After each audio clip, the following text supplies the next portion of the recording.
Welcome back again, boys and girls, to another lesson with Miss Brown. Today we're going to be looking at figurative language or literary devices. So you can get the little packet that I gave you. You're only going to need the first two pages, the first page and then the second page. You can get your writing book, and let's get ready to head up. Olivia wants to be here helping me because she's also learning about figurative language in her P4 class. All right, so in your writing book, I want you to write this title. What is figurative language? So some people say figurative language, some people say literary devices. It means the same thing. Okay, so figurative language is when you have words and phrases that make your writing interesting and help the reader visualize what is happening. So there are different types of figurative language, but basically they're going to make your writing, your poetry, your stories more exciting, more interesting, and give you like a visual image of what's actually going on. So at this point, I want you to put me on pause. I want you to write the title, what is figurative language, and I want you to write the short definition. Okay, so on the sheet that I gave you some terms. So we have figurative language, the definition for figurative language. Two types of figurative language we're going to be looking at today are similes and metaphors. So, what are similes and metaphors? Olivia, do you know? I think I do. You think you do? All right. So, first we're going to look at similes. Okay, so similes. When you're comparing two things using like or as, this is called a simile. So, we're going to compare things. This is called a simile. The next one, make sure that you can see it, is metaphor. There we go. So metaphors are also comparing two things, but this time you say that one thing is something else. So similes, you're going to compare two things using like or as. Metaphors, you're going to compare two things, but you say one thing is something else. I'm going to give you some examples now of what this looks like. You can write these two definitions down. So now we're going to look at some examples. So we're going to do similes first. Remember, similes are when you compare two things using like or as. So let's look at this first one, number one. Olivia, can you read the first one for me? She was as quiet as a mouse. She was as quiet as a mouse. So what do you think is being compared? I'm going to ask Olivia, but I want you to think about what is being compared. Okay, Olivia, what do you think is being compared in the first sentence? The person and the mouse. Okay, the person and, okay, so she's right. The person and the mouse are being compared. How are they being compared? About how quiet they are. Okay, so the girl is very quiet. She's so quiet like a mouse. And you can see that we use as and as. So this is a simile. She was as quiet as a mouse. Make sense so far? Olivia? Yes, you're happy with that? Okay, next, I left the second one blank. My blanket was as soft as. So think about, what could your blanket be soft like? How can we compare your blanket to something that's soft? So put me on pause. I want you to write these two sentences, and then I want you to put an answer for my blanket was as soft as. And then Olivia's going to give me what she would put. Okay, so you should have sentence one, sentence two written down. I ask you to tell me or write down something that your blanket could be as soft as. Olivia, what would you say? My blanket was as soft as?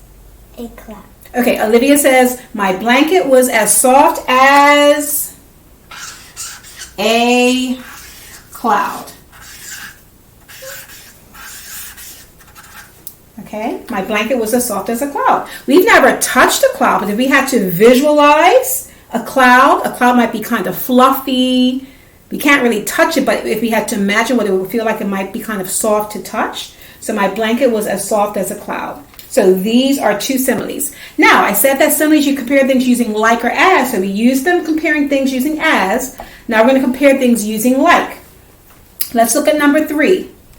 His smile is bright like. So think about, what could his smile, what could be bright that when somebody is smiling, they say, oh, his smile is bright like a.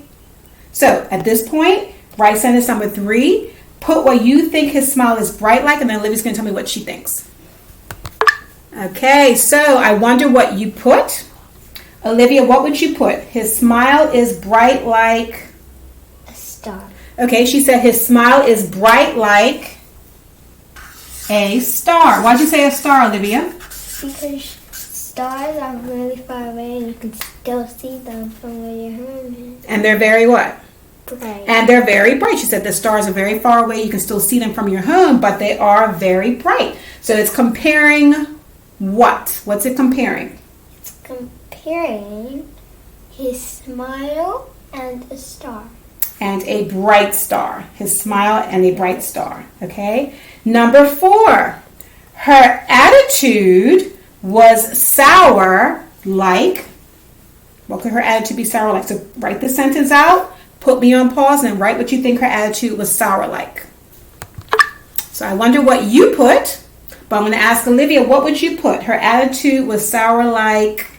A lemon. Okay, she said her attitude was sour like a lemon because what? Lemons are very sour. She said lemons are very sour. Her attitude was sour like, can I squeeze it? A lemon. Okay, so these are all similes. They compare two things using as and using like. Make sense so far? All right, so metaphors. Let's go back to metaphors. Quick recap. Metaphors are when you compare two things, but you don't use like or as. You say that one thing is something else. One thing is something else. So what would that look like? If we wanted to turn the first sentence into a metaphor, how could we say that one thing is something else? So I'm going to do the first one for you, okay? So instead of saying she was as quiet as a mouse, we could say she was a quiet mouse. And that's a metaphor. Okay, so here's the sentence. She was a quiet mouse. Is she a mouse in real life? Does she have whiskers and little mousy ears? No. So this is why figurative language, it gives you a visual. It helps you to imagine what it looks like. So just to say she was quiet, that's kind of boring. But if you say that the girl was as quiet as a mouse or the girl was a quiet mouse, it gives you a picture to go with. It just sounds more interesting to read. All right?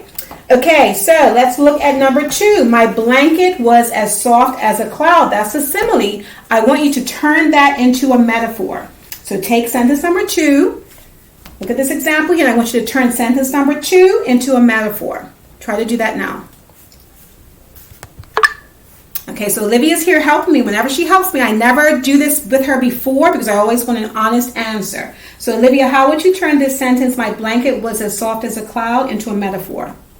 Nice and loud. I think it would be my blanket is a soft cloud. All right, so she said my blanket is a soft cloud. Okay, I might stick with was only because we used it up here. All right, so it doesn't matter. You can say my blanket is a soft cloud or my blanket was a soft cloud. It really doesn't matter. That's fine. So I'm going to write my blanket. I'm going to say what Olivia said. I'm going to use it in red, which you can still see, is a soft cloud. Is her blanket really made out of cloud material? No. No, but we're using some vivid language, some imagery that it's like a cloud, but we're going to say my blanket is a soft cloud. Okay, so this is similes and this is metaphors. That's it. So now it's time for you to do some practice. Okay, time for you to practice. Are my sentences similes or metaphors? So what I want you to do is I want you to write the title, simile or metaphor. I want you to write these 5 sentences. I'm going to read them to you in a second. And then at the end of each sentence, I want you to put an S if you think it's a simile and an M if you think it's a metaphor. Okay, so I'm going to read the sentence for you. I'm going to put you on pause so that you can write if it's a simile or metaphor, and then I'm going to put the answers. Number 1, our class is a buzzing beehive. Simile or metaphor? Number 2, the assembly was like watching grass grow. What does that mean? We're going to talk about that later as well. Number 3, his hands were as cold as ice. Number 4, her room was a pigsty. And number 5, I'm as hungry as a bear. So at this point, I want you to put me on pause to write the title and these 5 sentences. And at the end of each sentence, you're going to write an S if you think it's a simile, an M if you think it's a metaphor.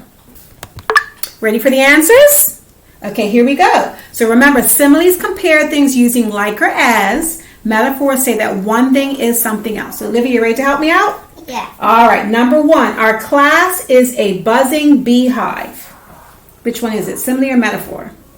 Our class is a buzzing beehive. A metaphor. This is a metaphor, correct? Because it's saying that our class is a buzzing beehive. All right, so what does that mean, a buzzing beehive? Well, think about beehives. In a beehive, you have all the bees working, and there's a lot of buzzing going on because they're busy. So our class must be doing some really important things, and they're all hard at work like bees in the beehive. Number 2, the assembly was like watching grass grow. Olivia, simile or metaphor? The assembly was like watching grass. Answer please, ma'am. Come Simile. on. A simile. Why? Because it says like. It's comparing the assembly using the word like to watching grass grow. So if you're going to watch grass grow, it's going to take a really long time. So that implies that this assembly was probably taking a really long time. It might have even been a little bit boring, I'm thinking. All right, number 3. His hands were as cold as ice. Olivia? It's a simile. It's a simile. Why? Because it says as. It's comparing his hands, and he uses as. So if his hands are as cold as ice, what does that mean? They're comparing his hands to So his hands are going to be really, really cold. They're going to be really, really cold, like ice. Number 4, her room was a pigsty. Metaphor. Metaphor. What's it comparing? Her room and a pigsty. What is, do you all know what a pigsty is? A pigsty is where pigs live. And do you think it's going to be nice and clean and neat? No, it's going to be mucky, it's going to be muddy, it's going to be messy. So that's what her room is like. And the last one, I'm as hungry as a bear. Simile. A simile. Whoops. Almost knocked my laptop over. And it's comparing this person and their hunger to a bear. So a bear probably has a huge appetite. All right? Okay, so I hope that similes and metaphors, the first 2 examples of figurative language, make sense. On the sheet packet that I gave you, on the second page where it has similes and metaphors, there is a short activity where you have to read each sentence. Okay, they're right there. Decide if it's a simile or metaphor, and then tell me what's being compared. And at the bottom, or in the middle rather, you have to write your own simile, and you have to write your own metaphor. Okay, so that is it for today. I hope that similes and metaphors make sense. Next time we're going to be doing onomatopoeia and personification. All right, so I hope this made sense. I will see you soon, hopefully. Have a great day. Bye.